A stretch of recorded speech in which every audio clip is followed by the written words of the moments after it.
and just openly admits, it's like, oh, well, my name's Ken Takakura.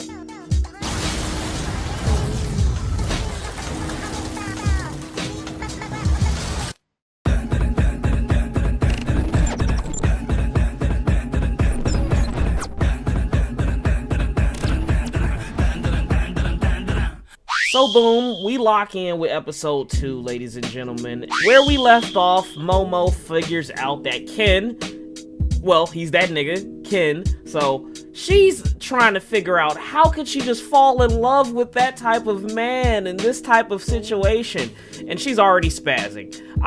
I don't understand that. Like, you wanted this. You literally asked for this. Broke up with your past boyfriend just to now get with him. Don't be spazzing out now. Be happy. I'm talking, she is so flustered. She forces Ken not to even go by his surname, and that's ridiculous to me. I don't care how badly you like me. You tell me I'm not allowed to get my or use my state-given name. His mama gave him that name, and now just because you shy and like his ass and don't want to admit that you like his ass, he not allowed to use his name. What type of ass backwards servitude shit is this? That's not a part of y'all bet. Let that man use his government name. Now, moving on with this episode, we find these two back at Momo's crib, or more so her grandparents' house. Granny nowhere to be found yet, but oh, when I tell you, when we find Granny, when we see her on the screen, I'm act a fool. I'm act a fool. Y'all calling me a gooner now. Just wait until you see that fan art. But anyways, as soon as Ken and Momo step onto the property, he is hit with the nullifying act of the Holy Spirit. I'm talking about this man stepped into a church and got set on fire. Flames, biblical fire and brimstone erupted out of him, and he was beginning to burn alive. I don't know what the fuck be going on at Momo and her family's house, but they are sanctified. They are praising the Lord up and down, because that demon that's currently possessing Ken was about to turn his ass into some souffle. If it wasn't for Momo taking off that seal off of their pillar in front of the house, that man would have died right then and there. But luckily, she's a quick thinker. Now, as they are searching around the house, they gotta obviously get changed. They've been up all day fighting Diddy aliens and getting kidnapped and doing dumb shit like Ghost Adventures on the back end of a school night, which makes no goddamn sense. Where are these kids' parents? My mom would have beat my ass if I did not come in the house before the streetlights came on. They've been out for 24 hours. One whole day has passed, and not a single adult has looked up on them. Japan, y'all, no wonder y'all not having kids. Y'all are terrible at this shit. Raise your children. So after Momo and Ken basically survive the entire night fighting off aliens, they make it back to her grandparents' house, and as usual, they need a new pair of clothes. And I don't know about you, they need to take their ass and get a shower, because none of them are clean. Neither are clean. So after Momo and Ken find their way into making some new clothes, they still haven't taken a shower, by the way. I still noted that. They just put on brand new wardrobe. Stanky asses. So after they do that, Momo hears this ominous sound, this voodoo ass sound, and it can only mean one thing. More bullshit is coming their way. They make their way downstairs and find the fact that that talisman that was originally on their front door, their front shrine, was not put there and put back. So Momo starts thinking, oh shit, we let a monster in. Ken starts thinking, why the fuck you didn't put it back? And I'm here thinking, this is what you guys get for making a dumbass dare. So while Momo and Ken are trying to take a look outside, this enormous Attack on Titan level ass monster, looking like a sumo wrestler out of the late 90s, comes stomping in, destroying shit. I'm talking wrecking shit. Play the NBA Youngboy music.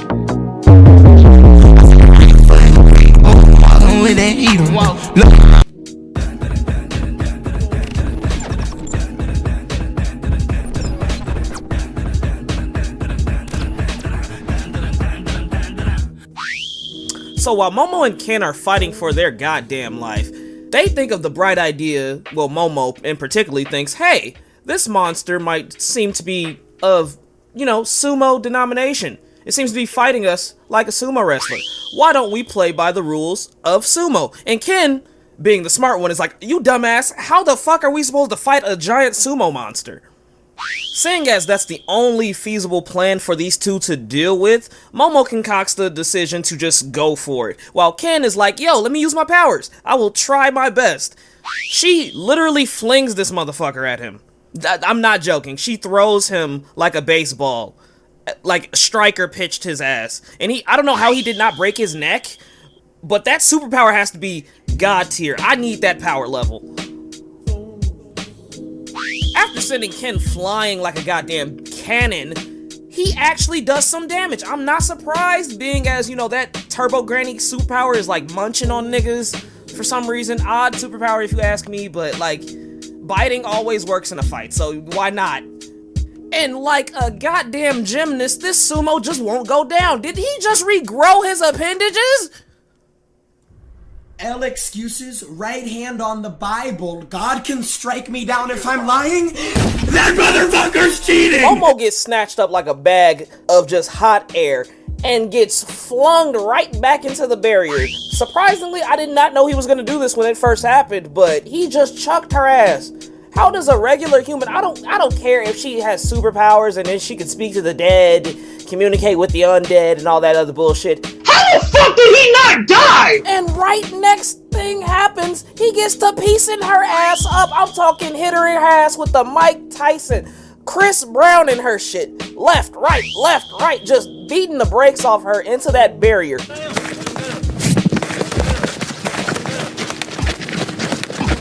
Fight back, nigga! Fight back, nigga! Fight back! Fight back!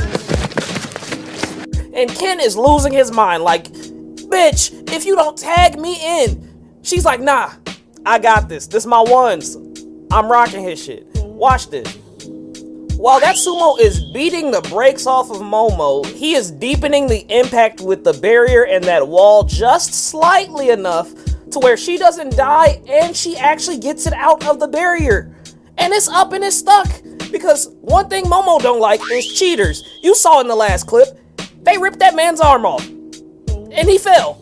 That's not in the rules of sumo. You fall to the ground, it's over with. That's game point, that's match. And they disintegrate his ass on the spot with that charm. Oh my goodness, phenomenal. If it took an ass whooping to beat a monster, then so well, then you got a long way to go, Momo. But A1, you did your thing, girl.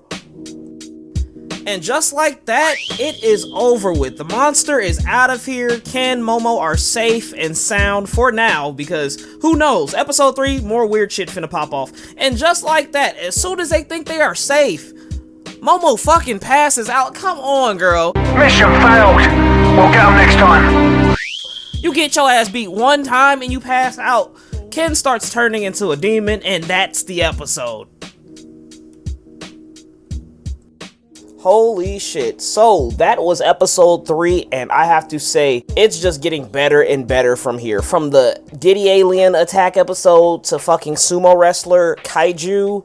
I don't know what the hell this anime is doing, but I love it. Appreciate you guys for hitting that like button and watching all the way through if you did. If you guys want to check out more of my stuff, definitely click some of my other videos. Give me some of your opinions on what anime I should watch and try to review. I try not to do all episodes, but, you know, if you want me to do a more longer form for an anime that you guys would love to see me try to talk on and just watch myself, definitely drop that down in the comments below. I've seen some new shit pop up like Blue Lock and, you know, stuff like that, but hit me up in the comments, guys. Make sure you hit that like button, and if you could, subscribe. Alrighty, guys, be safe this new year. Happy 2024, and yeah, don't do anything fucking stupid this New Year's. Alright, y'all. I'll catch you guys later with the next one. Peace.